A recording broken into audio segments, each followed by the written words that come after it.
Welcome.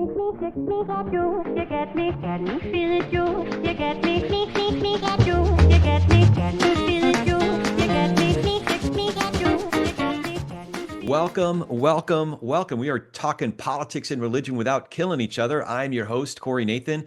It's an honor to be a part of the Democracy Group, a network of podcasts that examines what's broken in our democracy and how we can work together to fix it. Be sure to subscribe to our YouTube channel. We're on, as you know, all the audio apps, but we're pretty excited about putting video up on YouTube. So could use some more subs over there and engage, and it's all great. We've been sharing the video of these conversations and getting some nice engagement. So, of course, follow us, review us, join our Patreon. We have links in the show notes to make all of it easy to find. It helps so we can continue having great conversations like the one we're having today with Lanhee Chen. Lanhee Chen is a widely respected public policy expert who was the Republican nominee for California State Controller in 2022. Lanhee has advised numerous high-profile Republican candidates and served as a presidential appointee in both Republican and Democratic administrations. He is currently the David and Diane Steffi Fellow in American Public Policy Studies at the Hoover Institution, as well as the Director of Domestic Policy Studies and lecturer in the Public Policy Program at Stanford University. Lanhee Chen, what an honor it is to have you with us today. How you doing? I'm doing well. Great to be with you. Thanks, Corey. Yeah, you bet. You bet. So it's been great diving into your background and reading some of your papers and checking out a number of your prior interviews. And in learning about your background, it seems you've been interested in government and policy from a relatively early age. I was curious what initially sparked your interest in this field. Well, I was born to two parents who were immigrants from Taiwan. And they really came to America without any expectations of what it would be like here. I think probably a little bit of fear because, they didn't come together. They actually met here in the U.S., but they didn't have any network here. It's not like they had a deep political background or a very connected family here. They sort of came on their own. And the fact that they were able to make a life and a career and have success themselves, I think, is indicative of why this American experiment, I think, has been so successful for so many people. And my interest in government and politics, as you note, extended back a long time. I don't know exactly when it started, but I'll tell you an animating moment for me was the presidential debate between George H.W. Bush and Michael Dukakis. When George Bush ran for president. I think this was in the late 80s, in 88. Yeah. Yeah. And I remember being, I was 10 at the time. I didn't know a whole lot about politics, obviously, but I remember watching and thinking, wow, this is really cool. And, I'd love someday to be kind of involved in something related to this. And pursued that dream in high school and in college, and after college was really fortunate enough to have the chance to pursue a career that didn't really have a delineated path. It wasn't like I went to an investment bank that had an analyst training program, or to teach, to Teach for America or other programs which are terrific, but have their own pathways. I sort of had to make my own pathway in politics and government, and was fortunate to have that chance to do it and to pursue a career that I really loved. Yeah. And you ultimately went on to do undergrad, law school, and even a PhD, all in Massachusetts and Harvard. I was curious also, had you already begun to formulate more or I say conservative, but sometimes that word gets lost, but a Hooverian or maybe a Sowellian conservative, a certain kind of conservative. At what point did you start to formulate your own philosophical, political philosophy?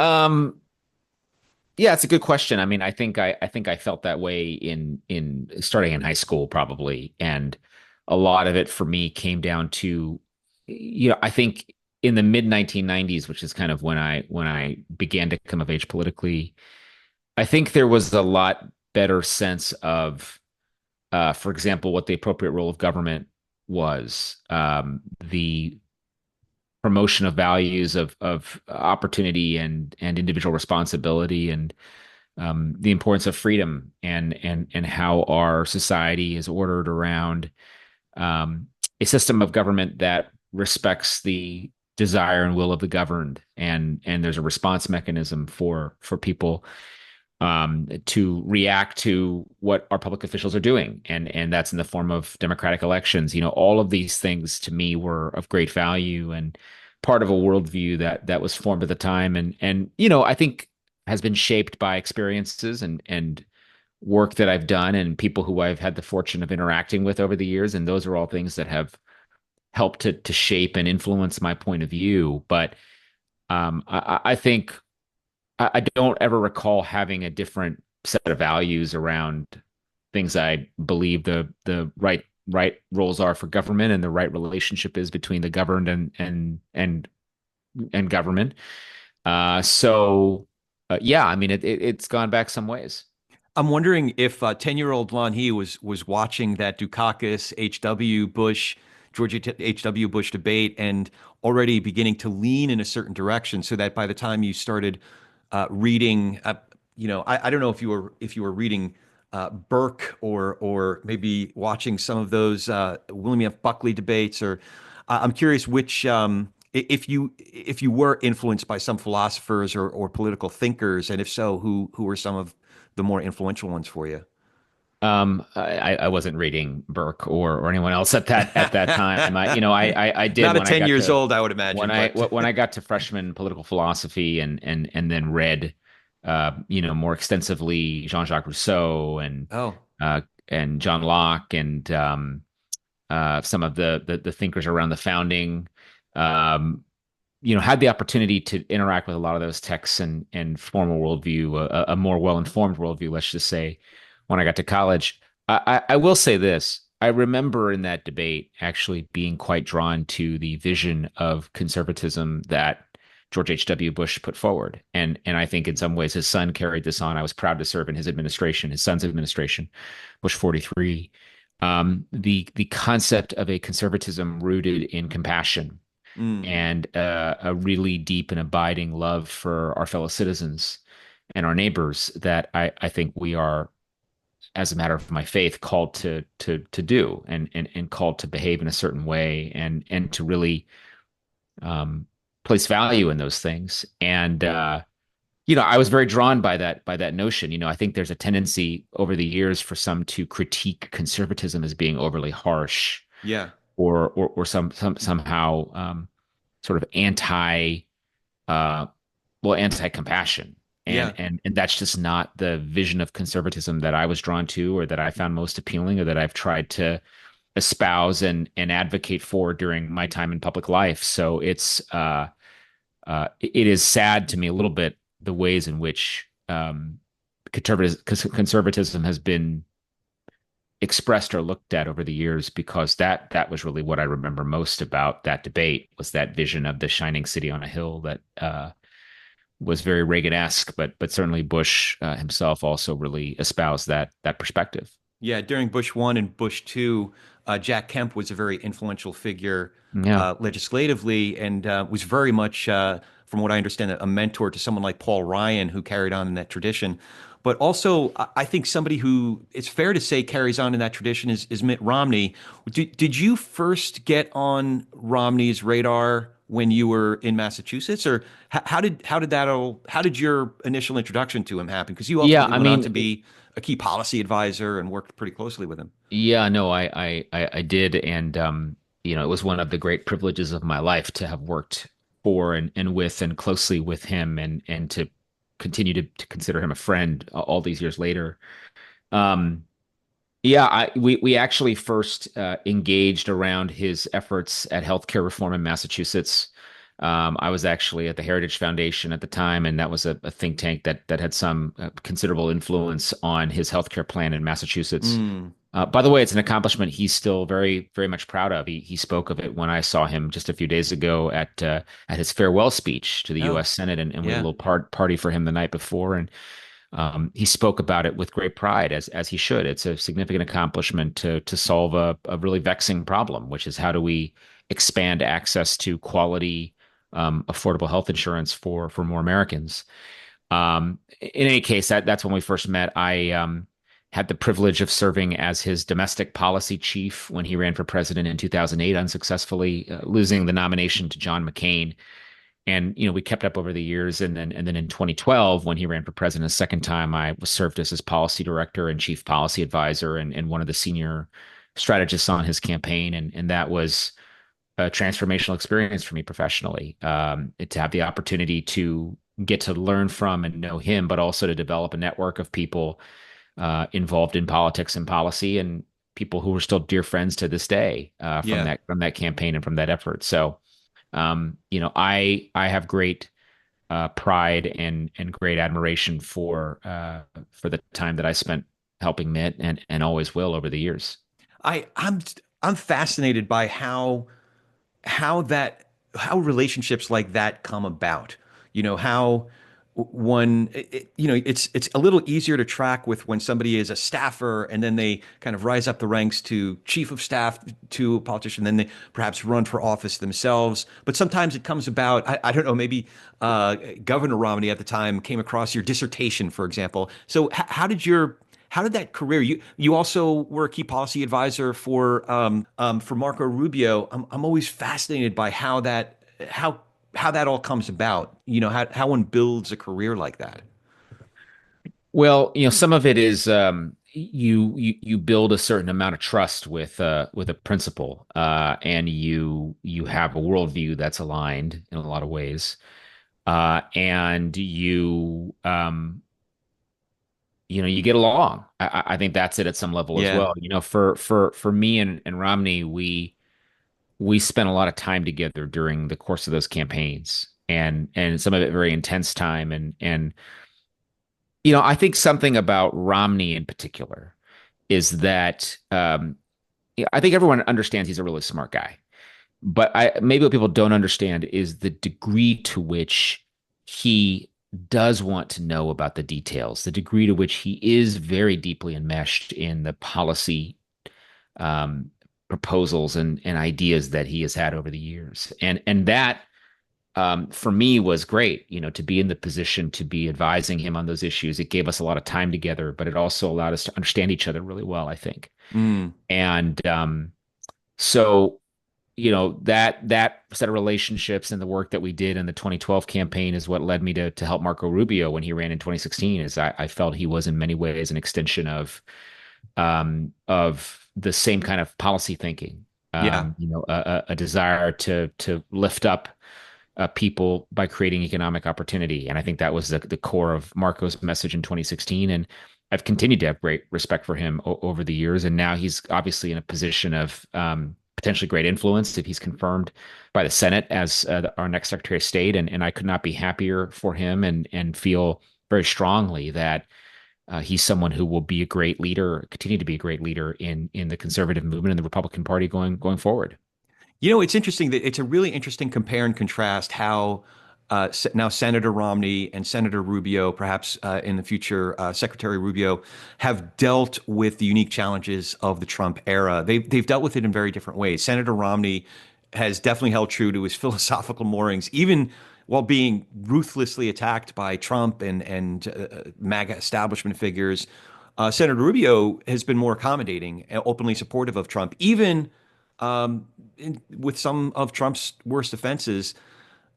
Not to divulge, obviously, anything behind closed doors, but having worked closely with both Senators Romney and Rubio, how might you advise a future candidate or an elected official to balance between policy priorities and political considerations? Well, first of all, I think it's a tremendously challenging thing to do. I mean, it's hard. Our politics are highly challenging right now, and I say that because of how divided we are as a country, the role of social media in inflaming some of these conversations, in moving us away from thoughtful dialogue toward 280 character expressions. And these are not trends that I am particularly fond of. Mm. But at the end of the day, you got to communicate given the media you have. And there's no question that, for example, in the social media world, there are platforms and there are ways of communicating that um, are very influential now that really weren't a thing when I was more actively involved in day-to-day politics. But navigating between policy beliefs and sincere interests and political realities is hugely difficult. I try to give a lot of grace to our public officials who have to do it. I Yeah. know there's a tendency to view it very cynically, but you have to understand that there is some truth to the notion that to make change, you have to be in a position to be a change maker, and you don't do that by losing elections. Um, I've run for office myself, as you note. It is not easy to lose an election. I've lost elections as an advisor. I've lost elections as a candidate. I've lost elections where I've been a friend and observer to the candidate, and it's hard every time you lose.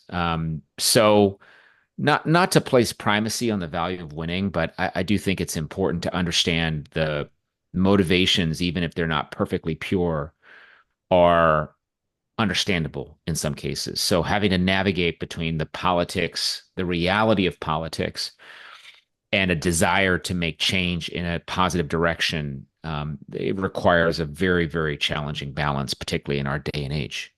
Would you ever run for office again? I'd consider it. I think that look, once you've lost, you want to win, and Yeah. I am in a geography where winning can be hard for someone with a set of beliefs and a political affiliation that I have. But I'm very much of the view that to make our democracy better and to continue to move the ball forward on all sorts of priorities we care about, you got to have people willing to do that and to make sacrifices, but also um, to try and do the right thing. And so, I'm open to it. I don't see any immediate opportunities, if I'm being honest, Yeah. but I'm open to it. Well, I guess a couple of big questions is on an individual basis as well as at least in our state, is there a place for the kind of conservative, compassionate conservative, if you will, in the spirit of Bush one, Bush two, or Jack Kemp? Is there a place for you in today's Republican Party? But also, you ran for statewide office here in California. Is there a place for a more robust Republican Party in today's California? Yeah, I think there is. I really believe that if you look at California now, it's very hard to make a strong argument that it's well governed. And I mean that whether you believe, for example, that the streets are not as safe as they used to be, because I think it's certainly true that in many communities, public safety has become a serious issue. It is also the case that the economic climate is not what it used to be, that not nearly as many companies and people are coming to California to start and grow new businesses. I think it's also the case that the benefit structure in California in some cases has been hurt by the fact that we have a state that's chronically unable to truly balance its budget. I mean, we do have to balance our budget on paper. We have a constitutional requirement that we do so in California. But if you look at how money is being spent, I don't think anybody can argue it's being spent wisely. Mm, And that was a focus of my campaign when I ran for controller, the chief financial officer of the state. I was really focused on how to bring fiscal sanity back to California. So you didn't have, for example, tens of billions of dollars going out the door in unemployment fraud, unemployment insurance fraud. And recent reports indicate that that's still going on yeah. and that we still can't get it right. And it's frustrating. It's an incredible state with wonderful people and some of the best minds in business and politics and social and civil society. And we can't figure out basic problems and how to Yeah. solve them. And it's incredibly frustrating to me. So those are all great motivations to me. I do think as a result, because these are big problems that need to be solved, yes, there is an opportunity for a resurgent Republican Party and conservative movement in California. But I would also say that it's very, very difficult. There's a lot of people who have and hold very viscerally negative views of the Republican Party, and we have to figure out a way to change hearts and minds. And it's just the reality of it. Well, maybe this is idealistic of me, or maybe even naive of me to think, but it seems to me that the campaign itself, your 2022 campaign itself, changed some hearts and minds. Do you feel like your campaign for controller that year moved the needle a little bit, or at least influenced some of the discussion? I hope so. I mean, I look at our result. We were able to come closer than any Republican had come statewide in a very long time. We were able to win in parts of the state that Republicans had not been winning in for a while, and I do think that we affected the dialogue on issues of fiscal responsibility and the value of having a controller who could really watch out for taxpayer funds and make sure they were being used in the right way. I campaigned as something of a technocrat. I think that's what that job demands, is somebody who looks at things with a critical eye and is willing to make the right policy decision that is maybe not ideologically rooted, but rooted in the facts of what we see. And I would hope it moved the needle. Honestly, I don't know how much of it is lasting, because politics has got such a quick turnaround now. Yeah. It's so easy for us to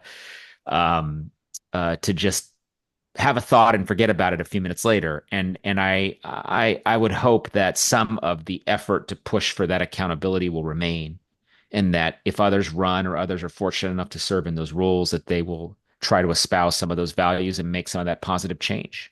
Well, not to stay myopically close to home, but in my district, we have a very purple district within California. We just elected a senator for the state legislature, Suzette Valladares, Mhm. who's a Republican, and I'm curious what kind of advice Suzette had served one term in the assembly. Yeah, And I think she did some wonderful things. She was one of the founders of the Problem Solvers Caucus in the state yeah, legislature. She was also able to stay in dialogue with many of her Democratic yeah. colleagues. As a state senator in a very heavily dominated, Democratic controlled legislature, how would you advise someone like Suzette to have her voice heard and some of the fiscal conservatives that she represents have our voices represented? Well, first of all, I had the pleasure of campaigning together with her when we were both candidates in 2022, and she, um, she's very gifted, and I look forward to seeing what she can accomplish in that seat. It's obviously a very competitive seat, and she represents a district where there are some political disagreements, and it's much more closely divided than other parts of California. So she's got a challenge on her hands, but I have every hope and belief that she'll be successful. In terms of how she can deal with some of these issues, I guess I would argue that um, she's going to have to find and pick her spots Mm, to work with and to work alongside people with whom she might have significant political disagreements, and to find common cause around the value of fiscal responsibility. So, I think we can have a disagreement left and right, for example, about what the appropriate levels of spending are on certain social programs, because my personal belief is that you want to create a safety net, for example, that's just that. It's a safety net. It's not a permanent home. And we're successful when we can transition people up the opportunity ladder, when we can find them good paying jobs, and when they can raise their families and take pride in home ownership and do the things that you do as you become more successful in American society and people have done for generations. Um, so reforming some of those programs, ensuring the money is being spent where it's intended to be spent, those are values I think Democrats and Republicans can and should agree on. And she's going to have to buck a lot of conventional wisdom. She's going to have to make common cause with people sometimes with whom she disagrees. She's going to have to be able to explain and make her case directly to the people of her district about what she's doing. Those are all things that I think in this day and age are very, very difficult, because people, as I said earlier, I mean, they're not inclined to pay attention to things that take too long or take too much to explain. I think people are busy and they have a lot of things going on in their lives. So she's got a communications challenge, she's got a substantive challenge, she's got a political challenge. But I'm glad she's up there, and I'm glad that she'll be doing what it takes to hopefully bridge some of those gaps and get some things done. yeah, yeah. I was looking at your dissertation, Essays on Elections, and you argued one of the things that caught my eye pretty right close to the top. You said the electoral process has an impact on the political actor participating in it, and that's a theme that showed up in all three sections. Not only that, it's fair to say that your observations hold up pretty well. So I was hoping for listeners, can you give us an example of how that principle has played itself out in recent elections?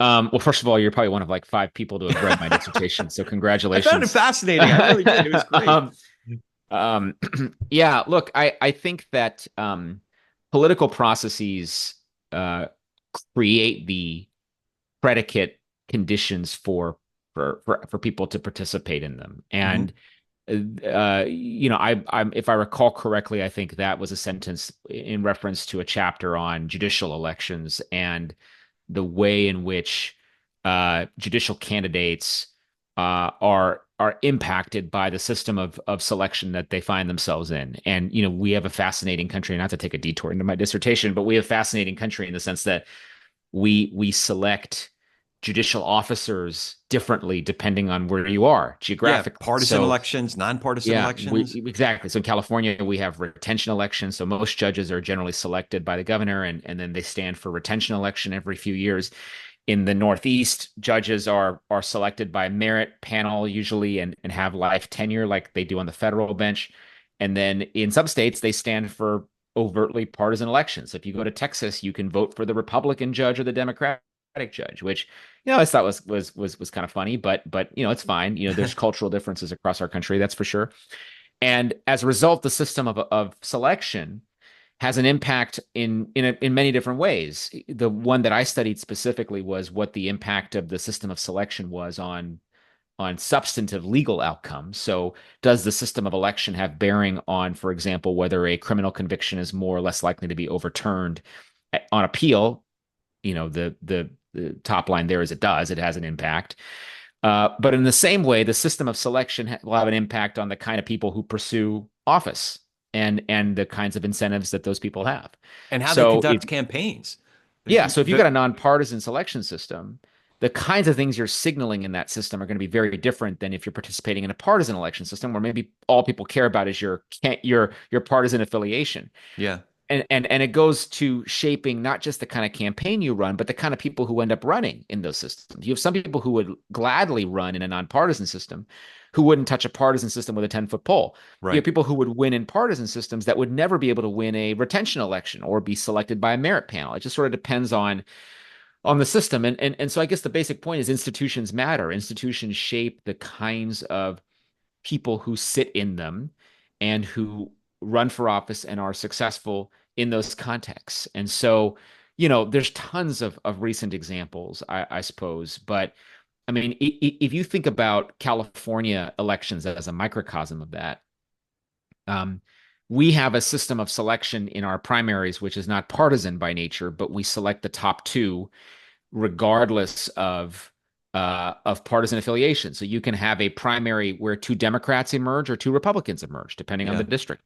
And as a result, the people who end up pursuing those offices are probably different. The people who end up successful in those elections are different than in other systems of selection. And so, you see that in situations where you end up with two or three or four very strong Democrats running because they know it's a situation where multiple Democrats will come out of a race. And in a similar way, in fewer districts, but in a few in California, you have a lot of competitive Republicans running. So Yeah. um, it is important to understand and recognize the degree to which our political outcomes are shaped by the systems in which people are operating.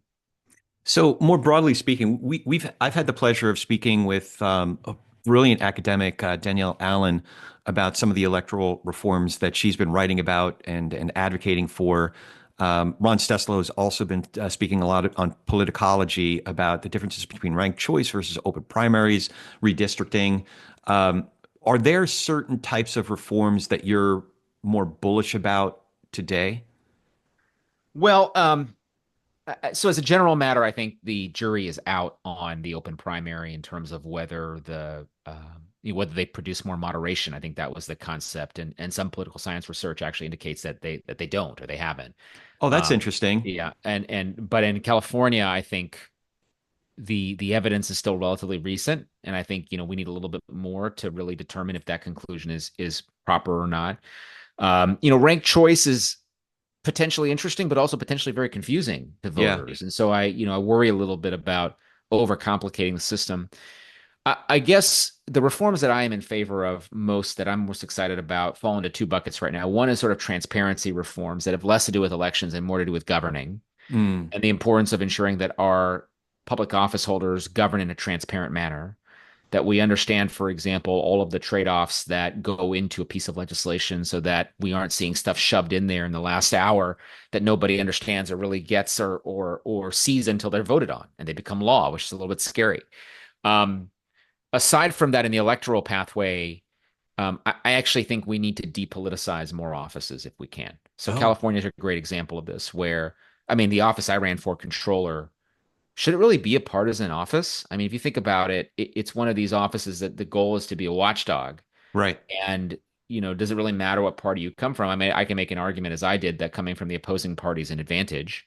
But really, the superintendent of public instruction, for example, in California is a nonpartisan official, which I think makes sense, right? Right. But you can see that, an office like controller, an office like treasurer, an office like insurance commissioner. Should any of those offices really be partisan? I'd love to see more statewide offices in California become nonpartisan, for example.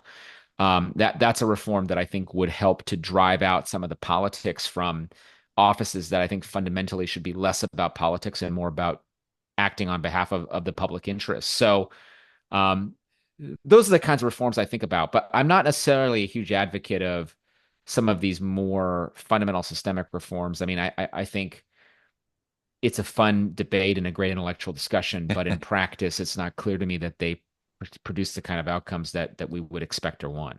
So you're not optimistic that we're going to be expanding the House anytime soon?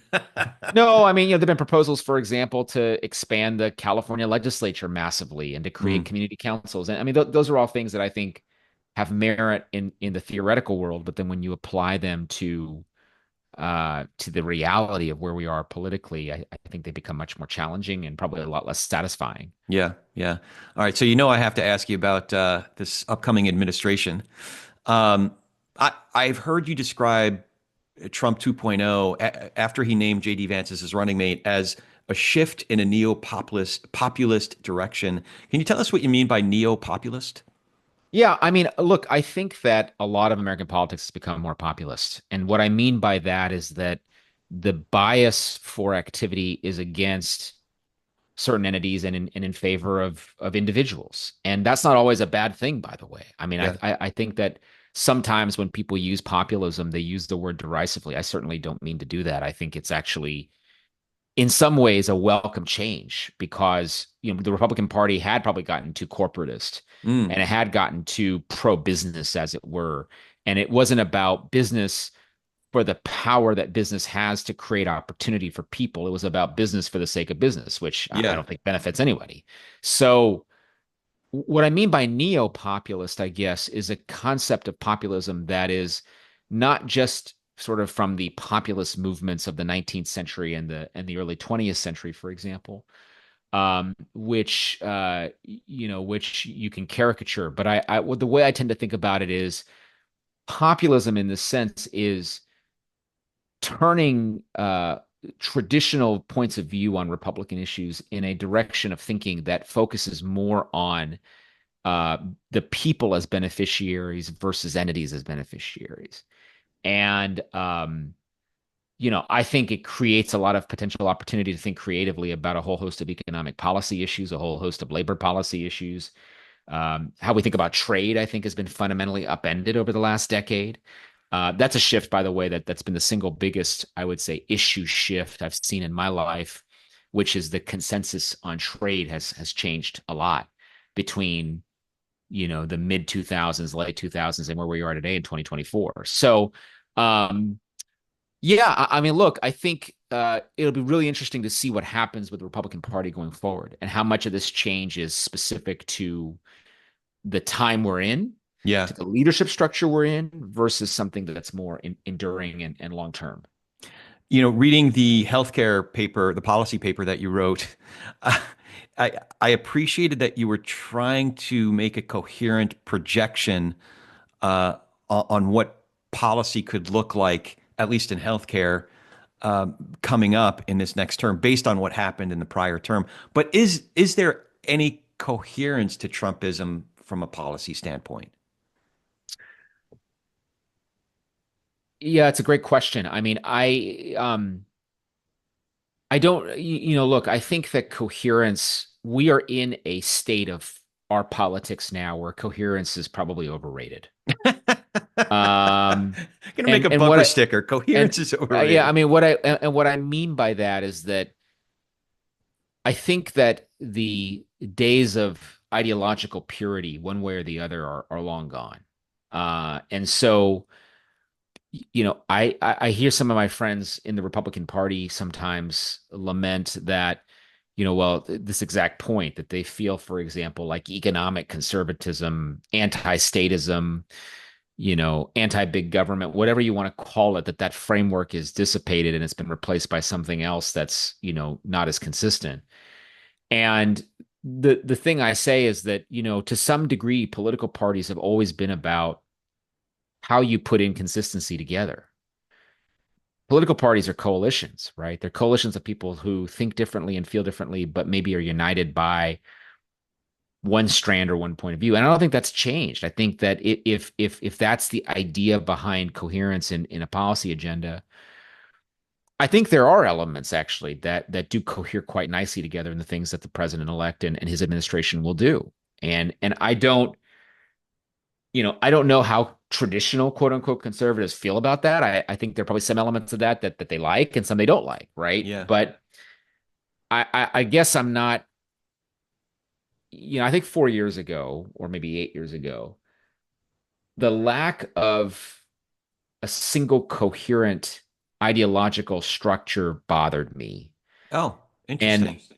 I, I'm not so sure it does anymore because of the practical reality of where we're at, which is that um, the American people have spoken by and large, and they don't want the purist conservative economic philosophy of 2005. They just don't. Mm. And policymakers have to be responsive to that in some way. So there are things that this administration wants to do that I think will be very useful for the economy. There's others that give me some pause, but we'll see. And I do believe that the American people have spoken, and what they have said is that they want a leader who will approach these questions practically and pragmatically. And that's what I think Trump and Vance and people in the administration will do. That's that sort of answers half of my next question, which is what what gives you reason to be hopeful about this administration? But the other half is what concerns you the most about the prospects of this next Well, administration? yeah, I mean the I would say that the hopefulness is first of all around a number of people who are going into the administration who I believe a lot in and who I value and who I think are wonderful people. And we've talked about Senator Rubio already, but there are folks in the national security establishment who are going in who I am big fans of and have worked with before and believe very strongly in. And I think you see it across the other. I think energy is going to be an area to watch for. It's a very important economic area where I think the appointees are quite promising as well. So the people give me some hope. I would say second of all, the fact that there is going to be an approach that's focused on reducing the burden of the regulatory state, um, increasing the amount of money people hopefully have in their pockets through tax reform and tax cuts, thinking about the importance of, as I noted earlier, putting America in an energy dominant position. I think that's good. I think continuing to confront the challenges created by the Chinese Communist Party. I think that's good. All of these areas I feel very hopeful about. National Mm. security areas, certain elements of the domestic economy. Uh, I wouldn't express it as a concern. I would express it as a we'll see, which is what are we going to do about this sort of issue we have around creating a new alignment on trade, and how possible will that be, and hopefully not too much disruption created by certain elements of economic policy like tariffs, which have been talked about before. I think that you can have tariffs applied in a very smart way, and then you can have them applied as a very blunt instrument. And it's my hope that they're more surgically applied than generally applied. But let's see. I want to reserve judgment until we've seen a little bit more in terms of what's going on with the administration and its economic policy going forward. How do you, looking back for a second, coming to the end of the Biden administration, how do you assess the legislative accomplishments of Biden's term? Um, I think in some respects it's been challenging. In others it's been good. I think that look, I think the infrastructure bill has the potential to be transformational in many parts of the country. We'll see how it gets implemented. Um, I think that the effort to try and boost and to encourage manufacturing of high technology in the U.S. through the Chips and Science Act is something that there are elements of which I'm very much in agreement on. But there are other things that I think have been a miserable failure. I think the Inflation Reduction Act is a joke. First of all, because it's named something that it never did, and in fact, Right. probably did the exact opposite of. I think that a lot of the spending we saw at the front end of the administration, ostensibly related to COVID relief, was overkill. Mm, Um, and then I think the administration uh, didn't necessarily do enough on some of the other problems and issues that they had an opportunity to address, and did take their eye off the ball on a few really critical things, like as we continue in this, I mentioned earlier, the strategic competition we have with China. I think we've had 4 years of a largely listless foreign policy in that sense. So, um, I want to give credit where it's due, which is why I mentioned infrastructure and chips, but the rest of the ledger has been pretty problematic in my view. right. I was most encouraged, at least in the first 2 years, more by the process and the near miraculous accomplishment of collaborating with Republicans on key moments and on key pieces of Yeah, legislation. yeah, So uh, that was there's something to be said for that. Even sure, McCarthy and sure, then for sure, Johnson and for avoiding the sure, fiscal cliff a couple times. But yeah, that's interesting. It's interesting to hear your perspective. I do want to start to wind it down. I know we're up against the sure. clock here. So this is the TP&R question.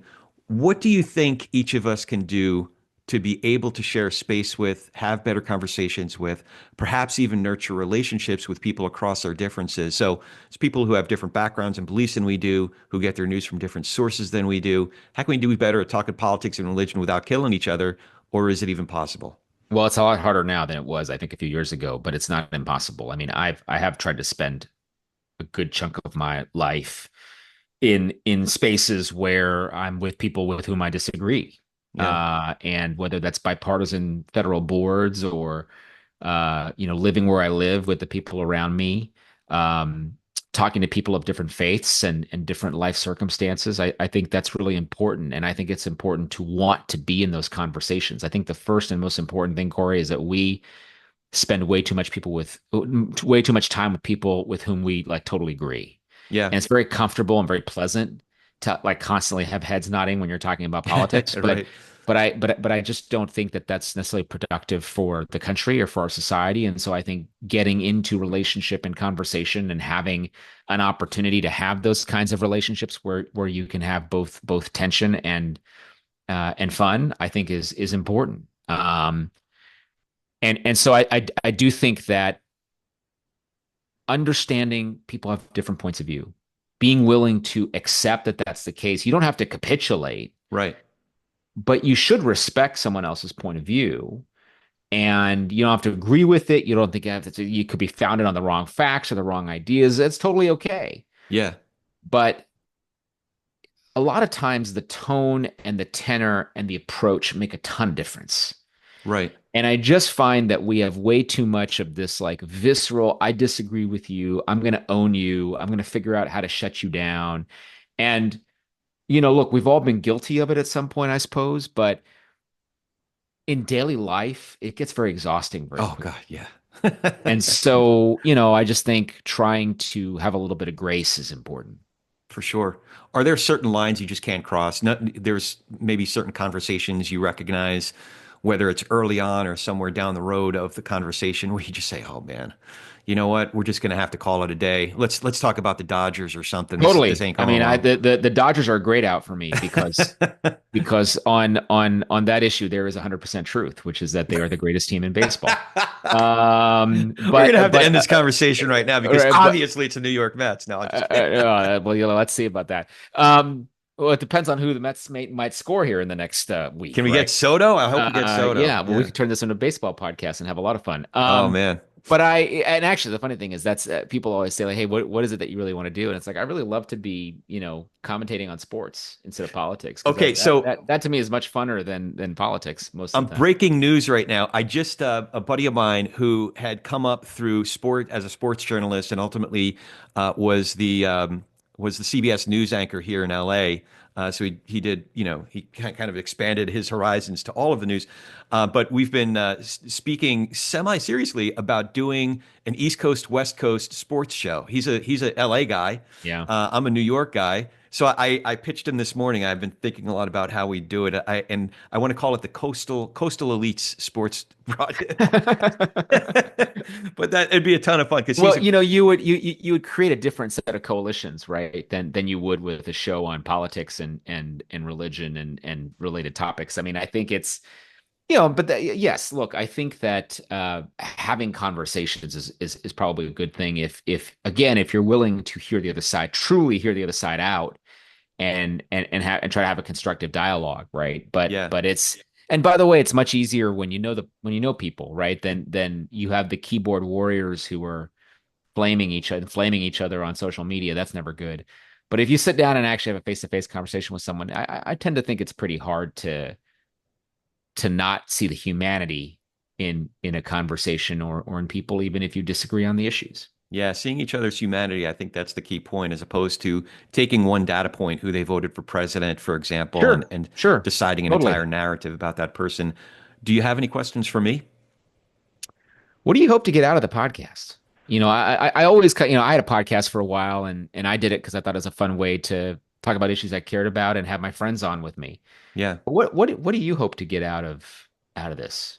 I want to I want to I want to develop my muscles of being able to do this better. Um, because I have conversations in the subject areas that we're quote unquote not supposed to talk about. And I continue to enter into those conversations. I refuse to cede the ground to the loudest voices in the room, who often are the least knowledgeable, the least informed, but just have the loudest opinions. Um, and I'll enter into the conversation with some of those folks as well. But I want to get better at nurturing relationships, to your point, nurturing relationships with people that I do have differences with, and to be able to have more constructive dialogue with them. So sometimes that is just identifying, okay, yeah, I can't go there. I have family in Israel. I grew up very observantly Jewish before I became a Yes. Christian in my late 20s. So last year, there were certain conversations I was entering into after October 7th Mm, that, yeah, man, we can't yeah. talk about this. Yeah. But then there's a lot of others that it's well for me, I am a I joke around about being an Alex P. Keaton conservative. Mm, of The character that Michael J. Fox played. course. But yeah, Jack Kemp is very much along those lines. That said, I passionately am anti-Trump. But a lot of my dear friends and loved ones ended up voting for him.